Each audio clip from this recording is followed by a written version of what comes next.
we then took boards that viewed themselves as effective and compared boards that viewed themselves as ineffective. And then we looked at the soul care questions against that.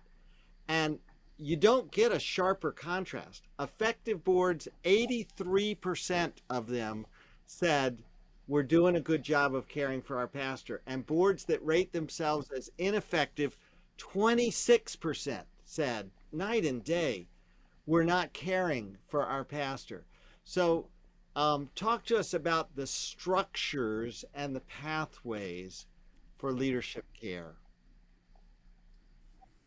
Well, I think it's such such an important conversation and such important work for us. So as we're thinking, as you're hearing this as a listener, just be thinking about the kinds of soul care priorities you have as a leader, as an institution.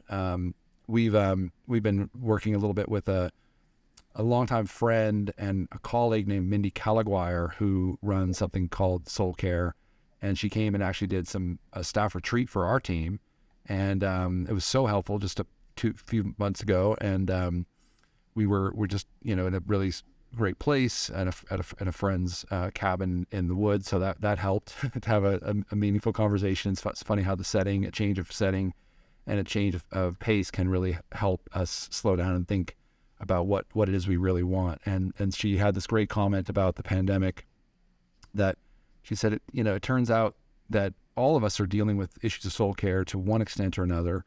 And it was, she made this comment, it was like, we were all swimming naked, and then the pandemic took the tide out. And, it reminded us that we all were, in greater need, need of, some help. And I think soul care is such an important and often overlooked conversation, even and sometimes especially among pastors and Christian leaders. And how can we hope to be the kind of salt and light in the world, and to build the kind of meaningful, transformational structures of ministry and pathways of ministry when we ourselves aren't being changed by that same message? And so, listen, we found a lot of really good things in the data. We find that a lot of leaders, even despite their challenges, are saying that they still feel called to this work. They say, despite the challenge of being a pastor, I can't see myself doing anything else. That was nearly 80% of pastors. I feel rewarded in my role as a pastor, 75%. But we only found that about half said that they prioritize their self-care as a pastor, and only 15% said they prioritize their self-care as a pastor. They strongly agreed with that. Only 14% said they feel like their own spiritual formation too often takes a backseat to other pastoral responsibilities, but more, almost 57% said that they agreed with that. And we found that about a third of all pastors say they're struggling with depression. So there was this really interesting mix, and pastors are humans too, of course, and they're dealing with a lot of pressures.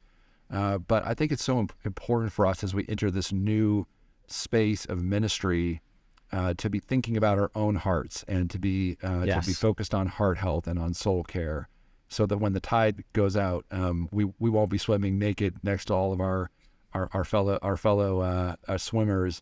There'll be something that is deeper and robust in our lives in a very meaningful way, and that's been certainly my journey in the last couple of years, being under spiritual direction and finding even more and deeper roots in the scriptures this last 16 months or so. I mean, the scriptures have always been very important to me, but just for particular reasons, this last couple of years have been really rich. And the Lord's presence, in my life as a leader has been something of just a singular place of clinging to. And so I would encourage leaders that those who, we actually saw really interesting patterns in the data, those who were the least likely to want to quit were also the ones who were most likely to attend to these issues of soul care, and realizing that they have to, work on themselves and be worked on by others who care in really open-handed ways. And I think those are some important themes that we saw.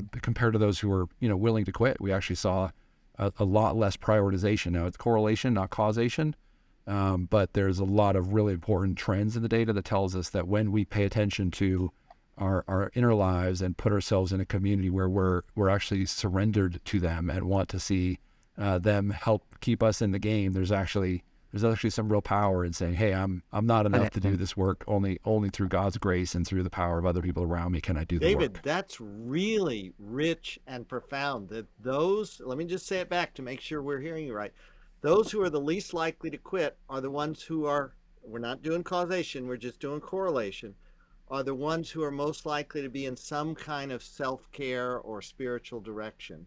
And the opposite, those That's who right. are most likely to quit or say they're going to quit are not having that level of self-care. Wow. Subscribe to our YouTube channel for more finance, governance, and fundraising news and insights for your church or ministry.